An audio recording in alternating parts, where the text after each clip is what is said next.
when you're constantly asking yourself, what kind of woman do I want to be right now? That invites reflection and growth and change that otherwise would not be happening. Okay, you guys, some seriously powerful stuff just happened in this chat with Danielle Grace. She's the founder of Graceful Mastery, the host of the Thinking Woman's podcast, and the author of The Thinking Woman's Guide to Love That Lasts. Basically, she helps women transform their relationships by first transforming themselves. So, in this conversation, wow, Danielle shares her own story of rebuilding after her marriage ended and why so much mainstream relationship advice just can backfire, and how slapping labels like anxious or avoidant can just keep us feeling stuck. And she also introduces her concept of the narrative gap, which kind of blew my mind, and drops some simple but like seriously powerful tools that you can start using right away. And we get into the whole self care versus selfish conversation, which is especially powerful for moms. And, you know, if you're someone who's constantly putting yourself last, the way Danielle reframes it will hit hard for sure. And whether you're a mom or someone struggling in your relationship, this episode definitely will have some takeaways for you that you'll be like, how can I rethink about this in a different way and take this forward into the rest of my day, into the rest of my life. So trust me, this is one you don't want to miss. Let's go. Well, welcome Danielle to the Let's Get Real with Dani podcast. I'm so excited to have you here because like relationships are so important. So thank you for being here. Yeah, absolutely. Thank you so much for having me on. I'm very excited for this. Yes, like I think so many people are going to listen to this and just be like, man, like I've been waiting to hear this for so long or just haven't heard it in so long, right? Like the view that you have is so refreshing, especially when it comes to women, like women's identity, women, the way they feel about themselves, everything like that. So like to give everyone a little bit of background too, like for you, like what got you started into relationship coaching? Like what was the thing that you're like, okay, like this is the direction that I want to go in? Yeah, so unfortunately, like a lot of other people, what got me into relationship coaching was running my own marriage into the ground, basically. So pain is usually what causes the most amount of change. And unfortunately, I am one of those people who did not know that I was wrecking my marriage until it was dissolved. And it wasn't until after, I had basically ruined it beyond saving that I recognized, oh, wait, I had a really big hand in how this all went crashing down. Mm. And that was right before COVID happened. And so it was like the turn of 2019 to 2020. And I spent that entire lockdown alone in my Oh, apartment, not able to see anyone. My husband was gone already, and it all came hitting me like a ton of bricks. And holy. oh my God, it was the worst. It was the worst thing that ever happened to me. Yeah. But then again, also the best, like looking from where you're at now, like to then, but like still like being in that, like that, oh my God, like you're not only just going through a major life event, we're going through a major world event. Like the fact that you, okay, just knowing where you are today, like is like, I'm like, oh my gosh, yes, yes. Um, Yeah. but yeah, like how did you even, like when that hit, like you're all alone, then what? Yeah. Like how did you start building those pieces back together?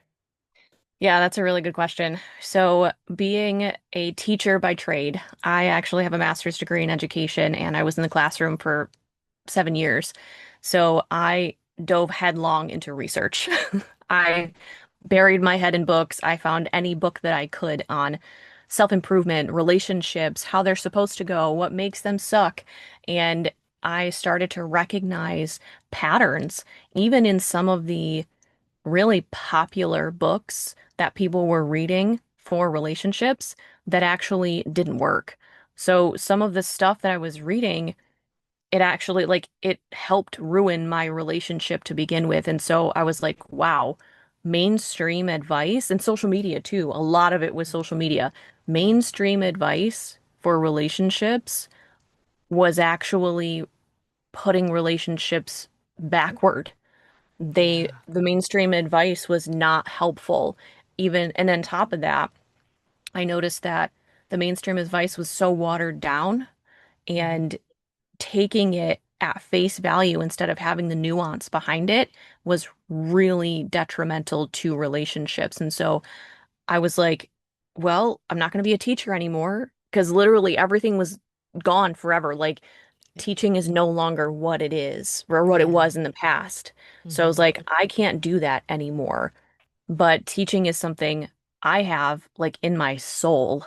Yeah. So I pivoted to teaching about a subject that I thought would be beneficial for children because their parents would have a relationship that Mm. was better for them.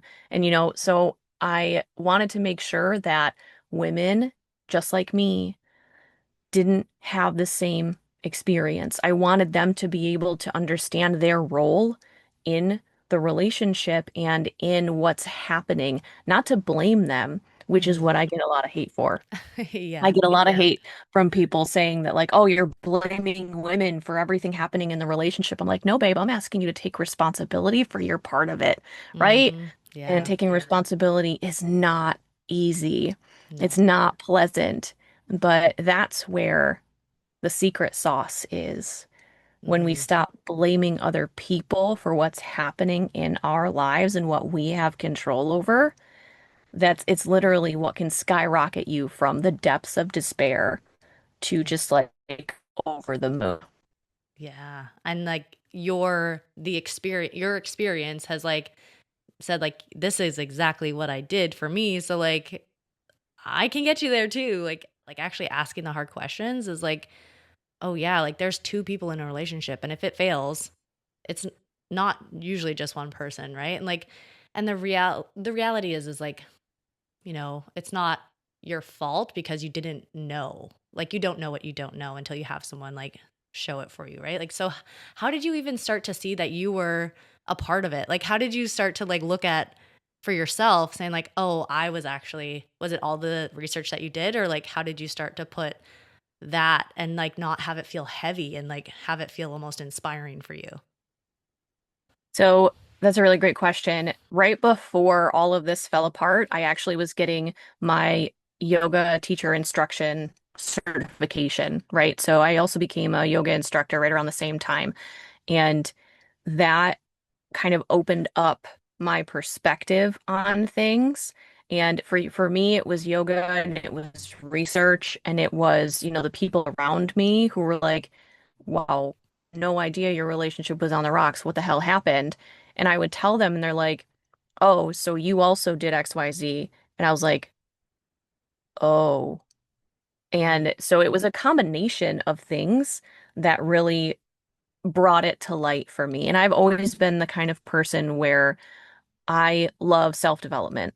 I really do. And even before my marriage fell apart, I was in self-development.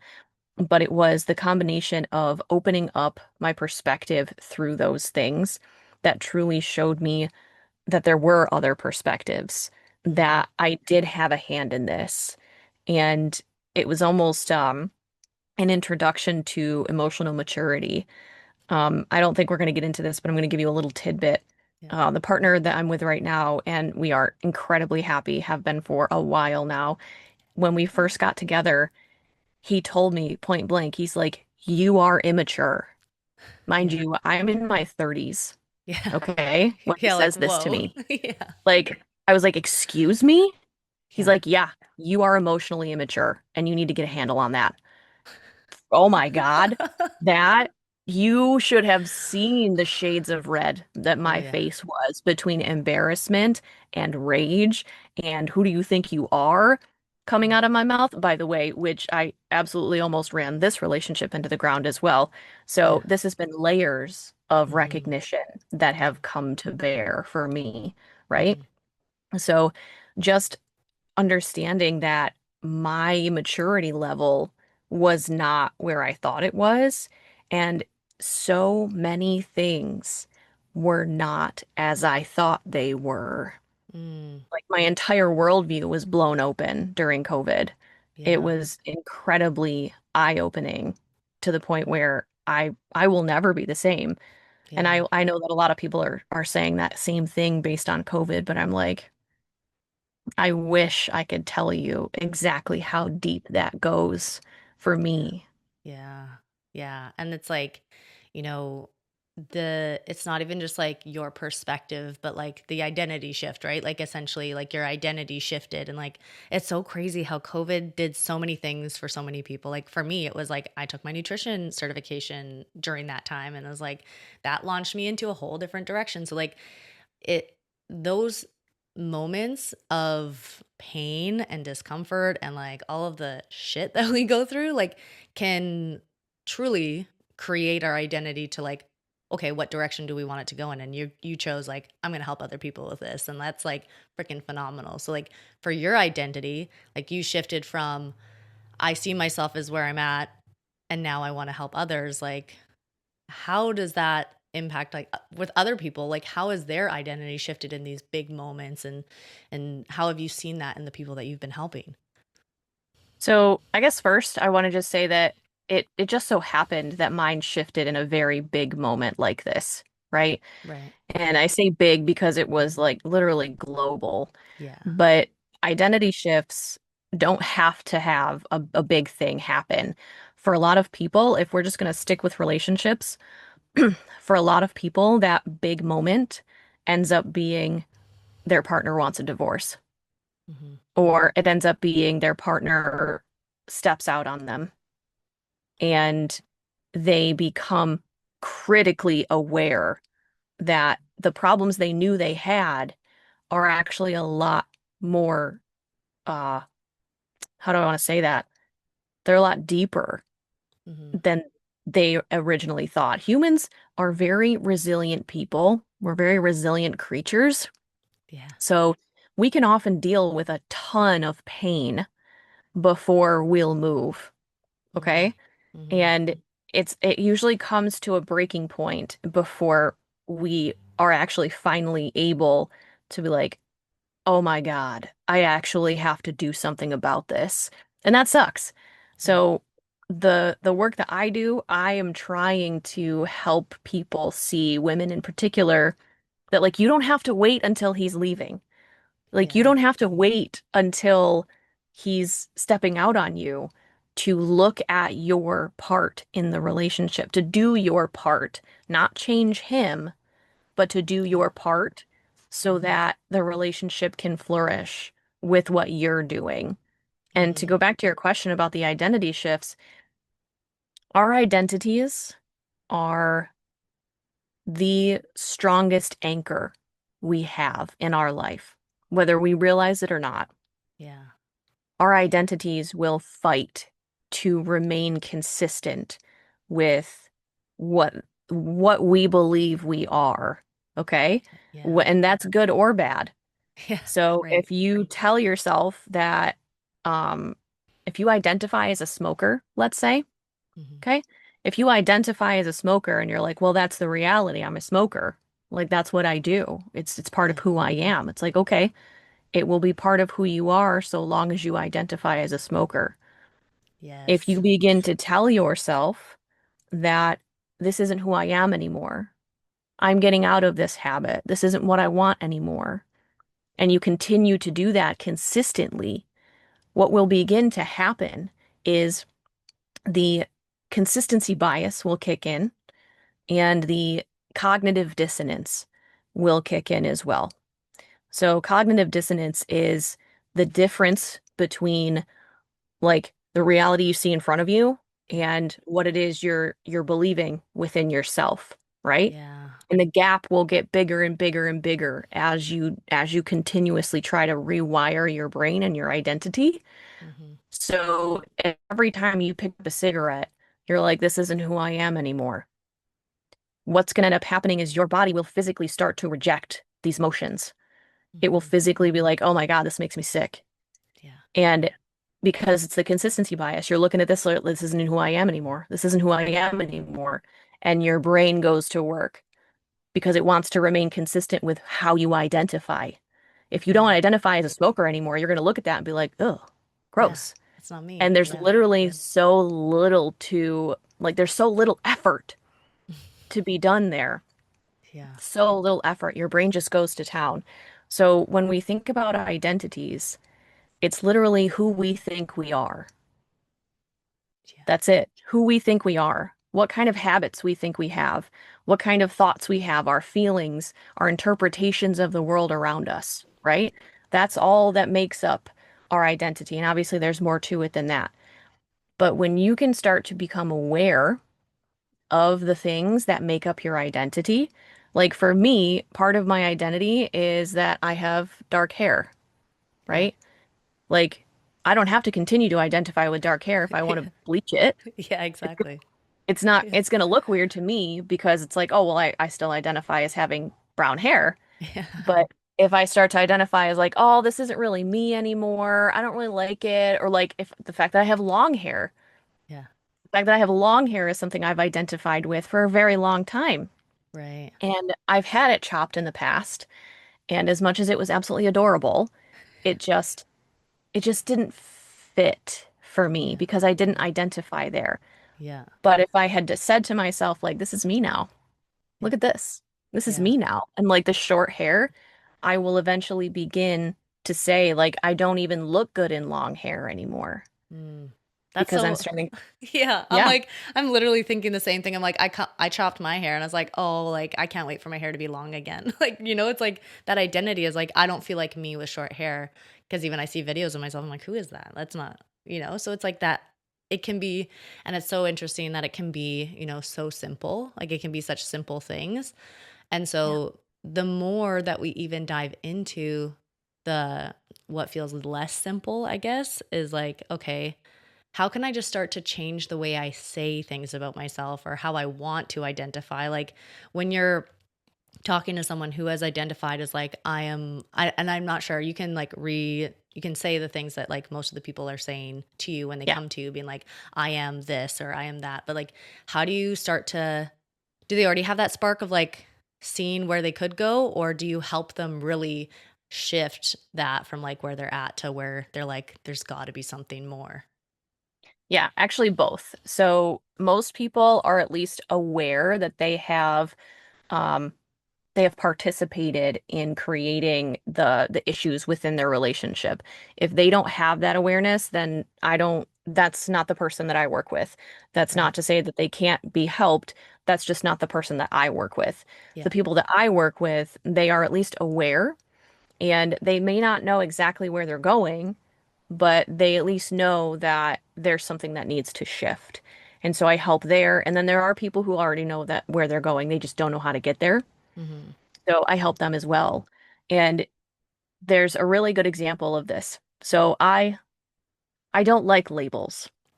Great. I I love that. really don't. Yeah. Good. I love that too. And yeah. So, and I know labels are everywhere, but there are certain kinds of labels that are just extremely detrimental that I just hear thrown around all the time. And these are clinical terms that people are using very casually, and it's pathologizing normal human struggles.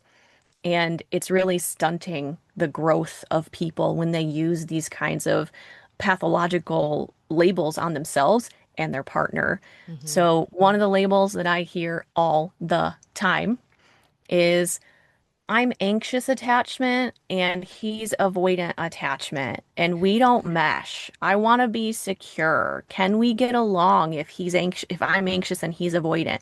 And I'm like, I'm not trying to make fun of you. Don't come for me. Okay? But Yeah. like when you say these things, there's actually the intention is so good. When people are trying to learn about themselves in order to improve, I am never going to tell you not to. However, when you attach yourself to these labels, or you attach these labels to yourself, is rather what I should say, the intention is that, oh, well, if I know what's anxious attachment, then I can start to heal from it, right? Hmm. Yeah. Unfortunately, that logic doesn't actually track. Right. What ends up happening is we begin to identify with anxiously attached. And all of those symptoms, instead of being something that we fix or change about ourselves, our mind falls into consistency bias and ends up doubling down on Mm, all of them. yeah. And that makes It's sense. really, Yeah. Yeah. it's really sad to see. Yeah. So having those identity markers for yourself stunts your growth. And so what I do is we eliminate that label.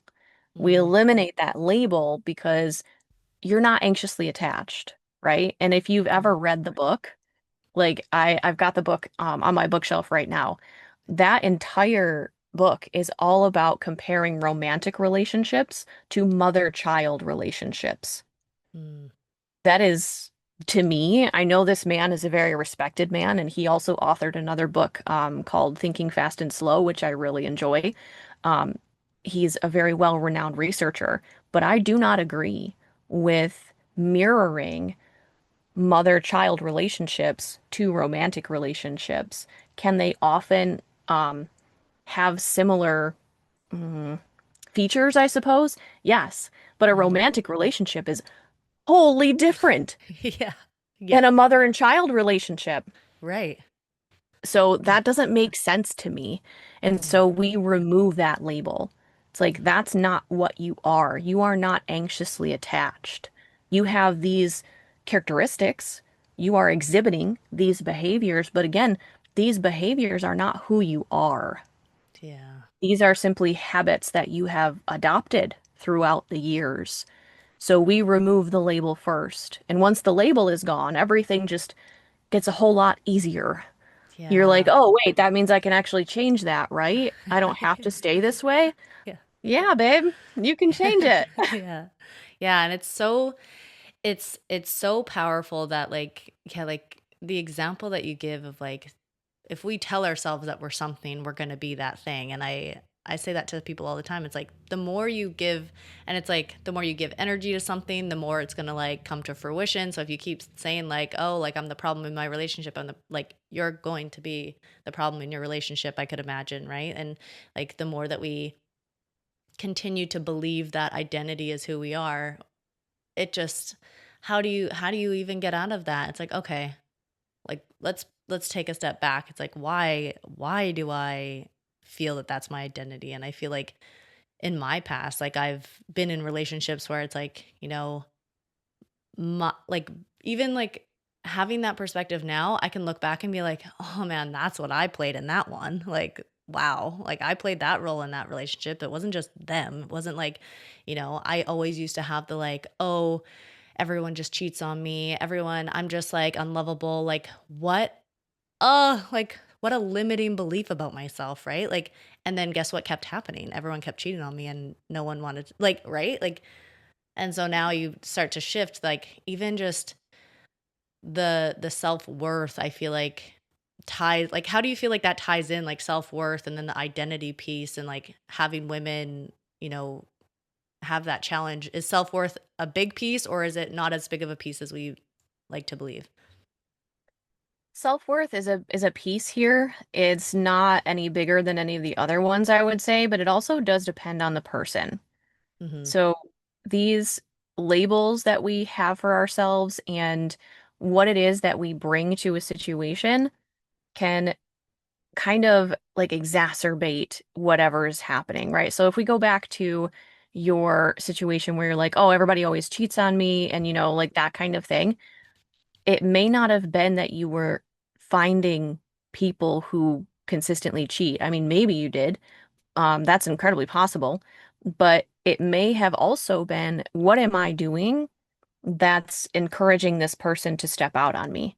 What am I not doing that's encouraging that person to be drawn to me? And obviously, we're not here to control other people. We're not here to control what others do. Everybody has free will. Mm-hmm. However, when you are in such tight quarters with someone for extended periods of time, you live with your partner or you spend a ton of time with them if you don't live with them, your actions impact them. Mm, I do not care who you are. You yeah. are impacted by everything around you, and you impact everything around you. To tie it back to the self-worth piece, a lot of times I just have to bring people back to reality. Mm. Like, what's real? We have this concept that I don't know if I necessarily created it, but I haven't seen anybody else talk about it, so perhaps I did. There's something called the narrative gap. And the narrative gap is the gap between the stories that he tells himself about himself and the relationship and about you. And then you have your stories about yourself, the relationship, and him. Mm. And there's a gap in between because you're two separate people. And there are so many stories that we create based on not reality. We create them based on how we feel about the interpretation of the reality. Mm. So we bring it back to real stuff. I ask my clients all the time, was that real? Is that real? Did that really happen? Is that true? Yeah. Like, there's an example of, let's say your partner gets home, he kicks off his boots, he goes straight into the shower, right? He doesn't say hi, nothing, doesn't slap your ass, nothing. And he's just like straight to the shower. And you're like, oh, I bet he's mad at me. Yeah. And it's like, is that real? Is that true? Yeah. What really happened here? Yeah. What really happened was he came in, took his boots off, and went to the shower. Yeah. Sure, he didn't say anything to you, but you interpreted it as him, like he didn't talk to you, so therefore he must be mad at you. And now you feel bad. And now you're going to start something with him because he literally just needed to walk to the bathroom and take a shower. Yeah. So bringing reality back into the mix is how we really help to start rebuilding that self-worth and that self-confidence so that we can dispel the stories that are happening that aren't true. Hmm. That is, it's so like the narrative gap is you spell it out in a way that's like, of course, right? Of course, there's two people, two different people that have lived a whole separate life before they met each other and have different experiences. Now they're bringing them all to this relationship, into this household, into these moments.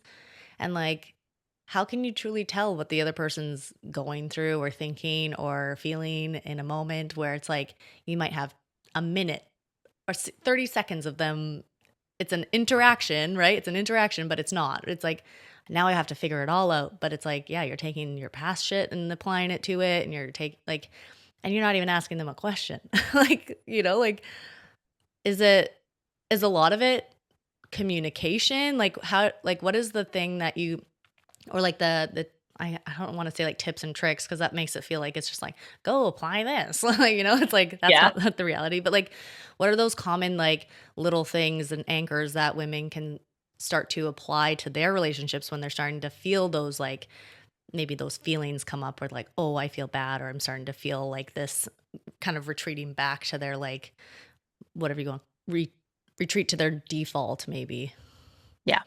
So two things, but the major thing is curiosity.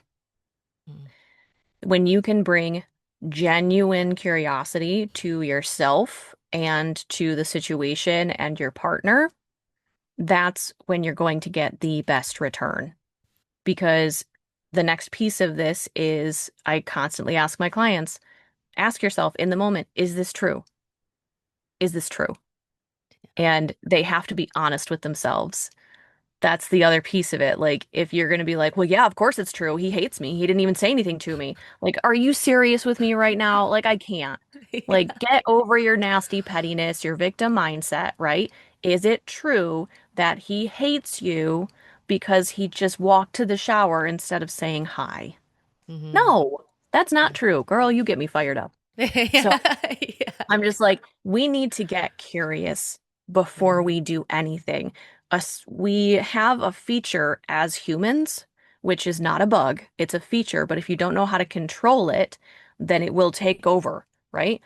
And that feature is that we assume things and then we create entire scenarios based on this assumption, okay? But we rarely have all the information. In fact, we never have all the information. Yeah. But usually what happens is we'll take this one incident. He walked by us without saying hello, that one isolated incident, and now there's an entire scenario around it that we have now made ourselves feel bad about. Mm-hmm. So you must get curious. If he just beelined it past you, instead of, oh my God, I bet he's upset with me, it's, oh, I wonder what's up. Yeah. I wonder what's up. And it also comes back to the understanding that you don't know everything. Yeah. Humans also are very hubristic creatures. We think we know everything. And even if you can logically say, well, like, oh, I know that I don't know everything. Okay, cool. Yeah. However, you still feel like you know everything. Yeah. And therefore, you're not asking questions. You're assuming that you know things that you do not. And then you're working off of those assumptions instead of actually trying to get more information. So curiosity helps you understand that, like, I don't know everything. What's up? What's going on? Hey, guy, were you Yeah. just really like dirty? Yeah. What's up? Are you okay? Can I bring you a drink? Like Yeah. something. And it Yeah. all comes from humility and curiosity. Yeah. And allowing yourself to kind of not be, I don't want to say like not be the focal point because like, at the core of it all, like we are our own focal point, but like when you have a relationship with someone, you kind of like, do you feel like you widen that focal point? Like, cause you kind of do need to, like, you need to let them be a focal point to like in some point of it, right? Like, cause you're in it together. So it's like, how can we be each other's focal points and not completely get drowned in one side or the other? Like, I'm totally drowned into my own, oh my God, he's mad at me. Or like, I need to completely pour everything into him so that he feels okay. And like there's that like overbearing side of it too, right? So it's like that, like the curiosity, I think, kind of creates a bit of a buffer to be like, I'm just wondering how we can kind of navigate this and see like where exactly he's at so that like if he needs more, I can give him more. And if he needs less, then I can give him less. And like it's like that understanding piece, right? Of like, let's understand what each other needs versus like the assuming. I'm like that old saying, like, make an ass out of you and me. It's like, yeah, if you assume, you could have a really bad situation on your hands and then what? Like, then you have relationships crash and burn and like been there. Been there too. Like we've all been Yeah. there. So Yeah. the fact that you're bringing all of this to light is just like it's so refreshing. It's inspiring because it's like, oh, like it's time to take responsibility. Like we need to do that because putting everything on everyone else is just kind of continues the identity of like victim. I have no part in this. Everything's happening to me. It's like, yeah, but like you have a lot of decisions you can make in your life and this is all a part of it too, right? So man, that's a I'm just like I'm fired up. I'm like, okay, how can I be more curious in my relationship? And like, and just holding a standard to ourselves to say, this is what I want to be in my relationship, not what has been. So, oh, I love it. And so, like, everyone needs to go read your book. Everyone needs to go listen to your podcast. Everyone go follow Danielle at the Danielle Grace on Instagram, please, because she has so much amazing information. And, like, is there anything that you feel like is the kind of like the golden nugget or like the one thing that you feel like you're repeating over and over again to people that they need to hear? Like, what is that one thing?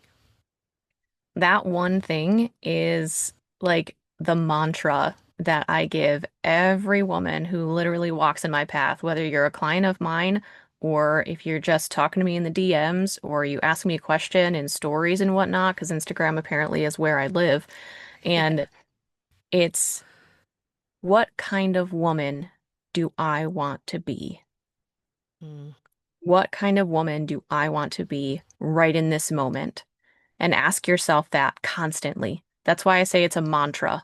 Like, mm, ask yourself constantly, whether it's in your relationship and your partner is frustrated at you. What kind of woman do I want to be right now when he's mm, frustrated at me? Do I want to clap back at him because that's what makes me feel good? yeah. Or do I actually want to be a person and a woman who makes her relationship work? Do I want to be calm in the face of frustration? Do I want to be happy when somebody succeeds around me? Do I want to be kind when someone drops something and I'm right there and I can help them pick it up? What kind of woman do I want to be?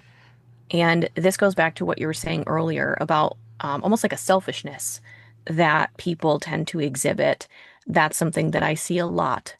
And this is not to make anybody feel bad because selfishness to a degree is a necessary thing so that we can take care of ourselves. Technically, self-care isn't selfish. We've all heard that. Yeah. But what happens is, as I see it in our generation, specifically in the millennial generation, it's almost as if that immature selfishness that we all felt as a phase in humanity in like high school, right?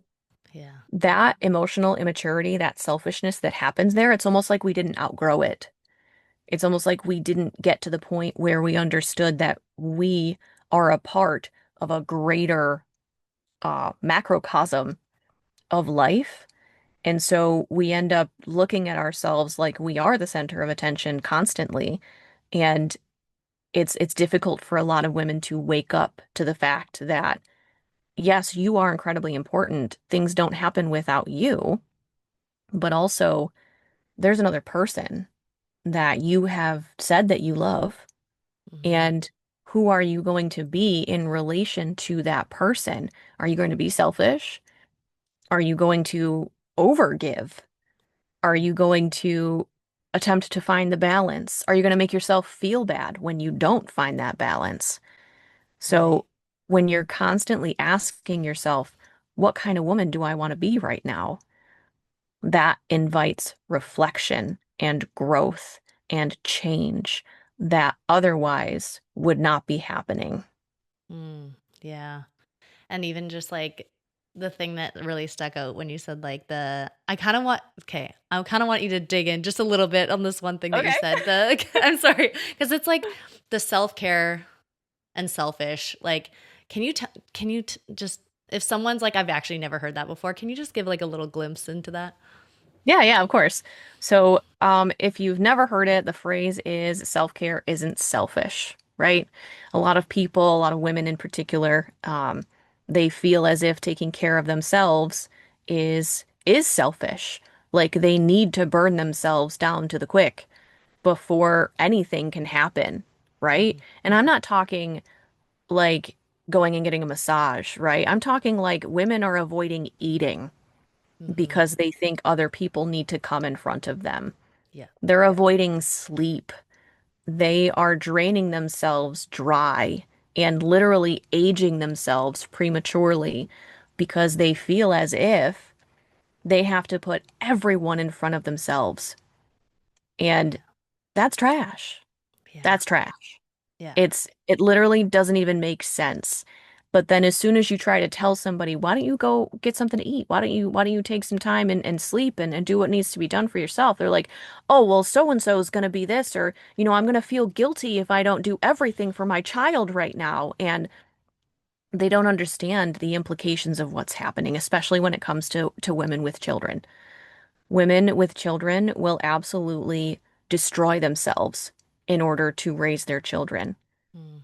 What they don't understand, and this part of it is relatively selfish, okay? Hmm. And somebody is going to be like, what? So it is selfish to not take care of yourself, to take care of someone else, especially a child, because that child is now going to learn that they need to burn themselves to the quick in order to take care of other people. Yeah. As a mother, you are teaching your child through every single thing you do. Yeah. If you are afraid that telling your child no so that you can go take a bath is going to make your child upset, is going to, I don't know, traumatize your child or something, no, you're traumatizing your child if we want to go that direction Yeah. by showing them that you're going to literally burn yourself to the ground to take care of them. Yeah. That's not how it works. Your life is the example for them. You need to show them what self-care looks like. You need to show them that eating is important. You need to show them that proper sleep is important. You need to show them that getting out in nature is important. Yeah. That's what you need to do, and therefore you need to do those things for yourself. You are not doing them any favors by screwing yourself over by not eating, by not taking care of yourself, by not taking time away. You're not going to traumatize your child because you need a day away or a weekend away Yeah. or, God forbid, a week away Yeah. from your Right. child, Yeah. I right? know. I hear it all the time too. Like, I mean, I work with a ton of moms who are, yeah, not eating, not sleeping, not doing things that bring them joy. And I think it, again, comes back to the identity. I'm a bad mom if I do these things, or I'm a Who good, said? right? Like, or I'm a good mom Yeah. because I give everything to my kids. It's like, but like, how are you feeling about that? Okay. Yeah. All right, I'm going to have to go into this, all right? Yeah, Like let's do it. these are some things, all right? Yeah, So, something I talk about with my clients all the time is who's saying those things? Who is 100%. saying those things? Okay, all these words that are coming out of your mouth. Oh, well, and maybe they would say this, maybe they wouldn't, but in their mind they're saying it. Like, oh, I'm a good mom if I'm giving everything to my kids and I'm not taking anything for myself. I'm a good mom. Whose words are that? Whose Yeah. actions told you that? Was it your mom? Was it society? Was it your dad? And who is telling you you're a bad mom? Is it Yeah. social media? Who's telling you you're a bad mom? Who are you listening to? Because the thoughts that are in your head, a lot of your thoughts are not your own. And I will give you that. That may sound radical to some people, but a lot of your thoughts are not your own. They are adopted from other people. You read them, you saw them on social media, your parents, your teachers, your aunts, your uncles, everything. If you saw somebody else influential doing this same thing, it was not yours. And therefore, you have all the power to say, that's not who I am anymore. And that's Hmm. not who I'm going to listen to. And then to go back to who is saying those things, who's telling you you're a bad mom. Is social media going to tell you that you're a bad mom because you took a day off to have a massage? Who are these people? Do they have a Yeah. life? Do they have the life that you want? Or Yeah. are they miserable? Yeah. Like when we take others and put them in a position of authority over our life, that is a problem. So Mm. we audit that. The women I work with, we audit that. Like who is the authority in your life? And if it's not you or your husband, because that is the relationship you have, then they don't have a say.